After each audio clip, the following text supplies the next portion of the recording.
কোথায় লুকিয়ে আছেন ডিবি হারুন? মিরপুরের বাসা ঘেরাও। শেখ হাসিনা আমলে ডিবি হারুন একজন প্রভাবশালী পুলিশ কর্মকর্তা হিসেবে পরিচিত ছিলেন। সাবেক সরকারের নানা আলোচিত মামলার কাজে যুক্ত ছিলেন তিনি। তার বিরুদ্ধে কঠোর এবং বিতর্কিত পদ্ধতি প্রয়োগের অভিযোগ উঠেছে অনেকবার। আর তার কর্মকাণ্ডের কারণে শেখ হাসিনার পতনের সাথে সাথে গা ঢাকা দিতে হয় আলোচিত এই ডিবি কর্মকর্তাকে। তাকে ধরতে তাই মাঝে মধ্যেই সাঁড়াশি অভিযান করতে দেখা যাচ্ছে। এইদিকে মিরপুরের উত্তর পীরেরবাগের একটি ভবনে ঢাকা মহানগর পুলিশের অতিরিক্ত কমিশনার হারুন লুকিয়ে আছেন বলে গুজব ছড়িয়ে স্থানীয়রা সেটি ঘিরে রাখেন।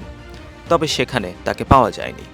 এই গুজব ছড়িয়ে ভবনটি লুটপাটের উদ্দেশ্যে কাজ করে প্রিন্স নামে এক যুবক। জানা যায়, বৃহস্পতিবার দেয়াল টপকে কয়েকজন লোক হারুনকে খুঁজতে ওই ভবনের ভিতরে ঢুকে সিসি ক্যামেরা ভেঙে কলাপসিবল গেট ভাঙার চেষ্টা করে। বাড়ির নিরাপত্তার দায়িত্বে ছিলেন মালিকের আত্মীয় রিপন। পরিস্থিতি দেখে তিনি গেট খুলে দেন। ভবনে ঢুকে প্রবেশকারীরা নিজেদের শিক্ষার্থী বলে দাবি করে। তাদের মধ্যে শাওন নামে একজন নিজেকে সাংবাদিক পরিচয় দেন।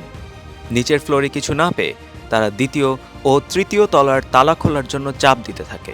এ সময় বিভিন্ন গণমাধ্যমের সাংবাদিকরা সেখানে পৌঁছে শিক্ষার্থীদের এবং ওই সাংবাদিকের পরিচয় জানতে চাইলে পরিস্থিতি দ্রুত পাল্টে যায়।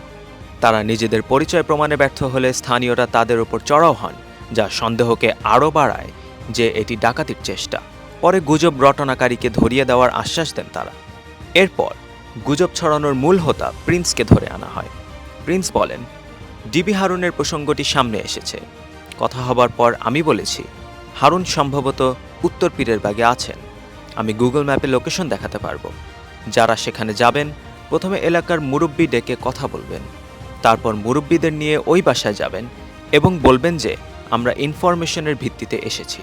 পরে গণমাধ্যম কর্মীরা প্রিন্সের কাছ থেকে ঠিকানা নিয়ে পীরেরবাগের ওই বাসায় গিয়ে জানতে পারেন বাসাটির ভাড়াটিয়া সাদিকুর বর্তমানে সৌদি আরবে আছেন। স্থানীয়রা জানিয়েছেন, ফাঁকা বাসায় লুটপাটের উদ্দেশ্যে এই গুজব ছড়ানো হয়েছে।